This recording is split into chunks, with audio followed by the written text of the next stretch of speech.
dia adalah seorang yang brilian.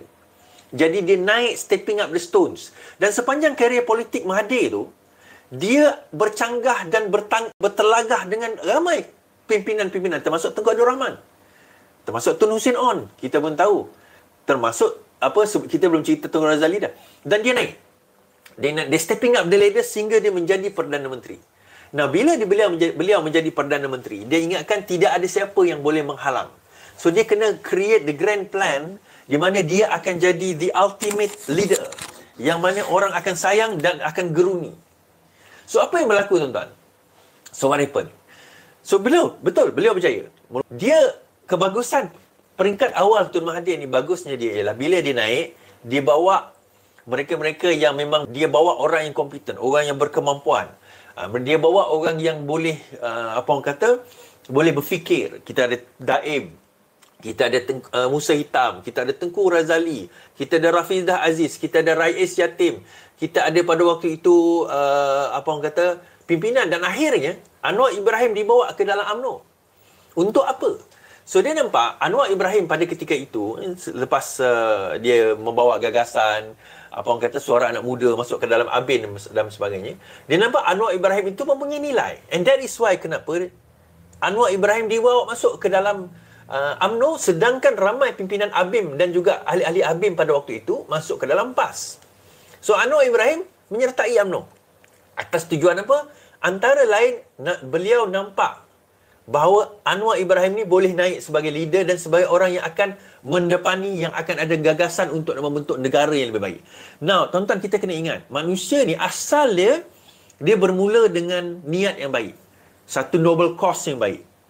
Tetapi as time goes by, kadang-kadang kuasa, pangkat, kedudukan, duit, harta, dunia ini boleh menipu kita sehingga kita lupa matlamat kita yang sebenar. Nah, pada waktu itu, tahun 1992, ni saya kena cerita sejarah dulu supaya kita boleh nampak rintitan kenapa orang obses nak jatuhkan Anwar Ibrahim. Kita kena faham ni dulu. 91-92 pada waktu itu, GDP to debt ratio kepada GDP dan debt 80%. Just to put into perspective, the GDP to debt ratio sekarang ni 65%, 60 lebih peratus. Pada waktu itu 80%, Daim jadi Menteri Keuangan. So, negara dalam masalah. Hutang kita, for every RM1 yang kita hasilkan, 80 sen nak bayar hutang. Itu maksud dia, ratio tersebut. So, akhirnya ditukarlah timbalan Perdana Menteri, ditukar kepada Anwar Ibrahim. Saya tak nak cerita bab dia gaduh dengan Musa Hitam, dengan Tengku Razali dan sebagainya. Itu ada cerita yang lain. Tapi dia naik.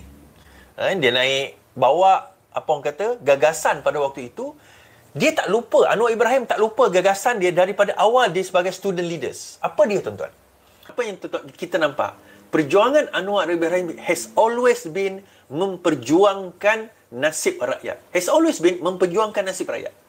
Has always been that. Itu fokus utama. Sedangkan Tun Mahathir, fokus dia adalah bagaimana pada awal ni memanglah nak menaikkan orang Melayu.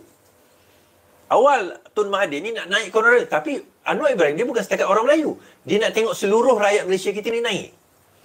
Of course, fokus dia kepada orang Melayu kerana pada masa itu orang Melayu ramai miskin. Tetapi dia tidak discriminate against all the other race and religion. Mahathir fokus dia kepada orang Melayu. Okey, tak apa. Itu perbezaan pendapat dalam hal masing-masing.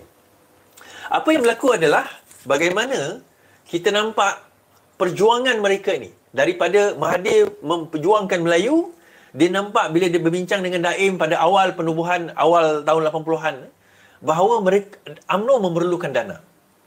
So daripada dana tersebut, kenapa perlukan dana? Sebab nak menghadapi pilihan raya ni bukan satu jumlah yang sedikit, tuan-tuan.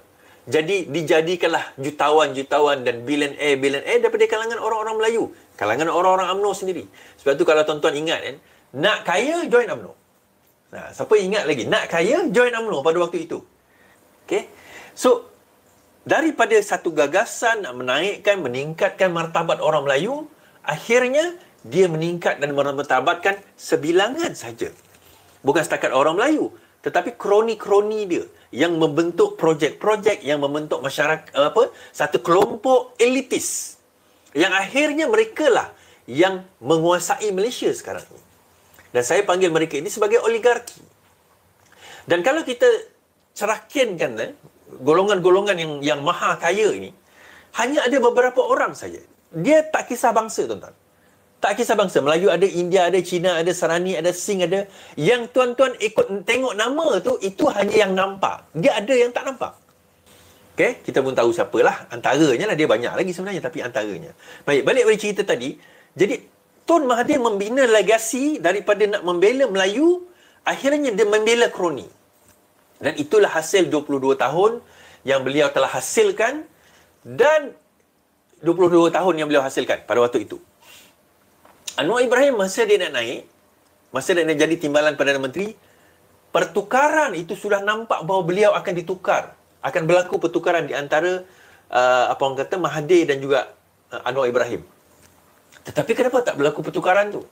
Sebab then Mahathir found out. Mahathir mendapati bahawa aliran pemikiran Anwar Ibrahim ini tidak berjaya dikorup. Tetapi Anwar Ibrahim tetap sama. Prinsip beliau tetap sama. Saya ingat lagi ada seorang kawan saya, kawan Anwar Ibrahim. Dia cerita kepada saya, dia kata apa? Dia ingat lagi masa itu dia panggil Tok Syekh lah. Dia orang Abim kan. Tok Syekh datang nak jumpa dia. Masa tu dia adalah timbalan Perdana Menteri. Anwar Ibrahim timbalan Perdana Menteri. Dia datang nak jumpa dia, ada perbincangan. Datang-datang, naik kereta Proton Saga warna putih. Timbalan Perdana Menteri merangkap Menteri Keuangan pada waktu itu. So, prinsip itu ada. Masih kekal dengan Anwar Ibrahim.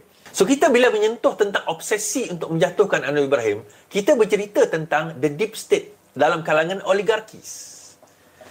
Oligarki. Dan oligarki ini bukan Tun Mahathir sahaja. Dia bukan Tun Mahathir, tuan-tuan. Dia Tun Mahathir, tapi bukan Tun Mahathir sahaja. Tun Mahathir ni umpama puppet. Puppet, dia adalah puppet. Tetapi dia ada the master of the puppet. Master of puppet tu is behind the puppet. Yang menggerakkan perkara ini. Dia consciously or unconsciously memang dia tengah buat. Tengah buat macam mana. Dan kita kena faham oligarki ni, dia bukan hanya berbincang dan cuba menjatuhkan melalui Tun Mahathir. Kita jangan salah faham tentang perkara tersebut. Sekarang ini, Anwar jadi Perdana Menteri, dalam keadaan di sekeliling dia adalah parti-parti yang dulu lawan dia, tuan-tuan. Ini kuasa Allah SWT. Parti yang dulu maki dia, lawan dia, cakap dia macam-macam, sekarang ni berada di sekeliling beliau. Membentuk kerajaan yang sama. Jadi bila berada di sekeliling dia, they have a lot of things to prove.